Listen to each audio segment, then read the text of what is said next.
Video we are discussing the example based on order of operation, and we simplify this question easily in 2 minutes.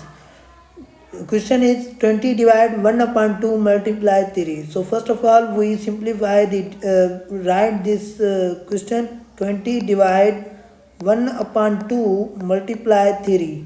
Okay, and then we first we simplify the division.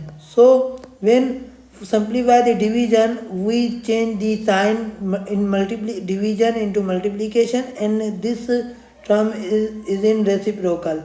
Okay, reciprocal 20 multiply 2. Okay, this 2 is here reciprocal to go into upward, and 2. Okay, so 2 here and multiply 3. So 2 multiply 3 is 6. 2 multiply 3 is 6 and multiply 20. So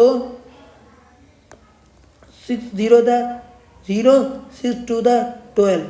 So 120 120 is right answer this question.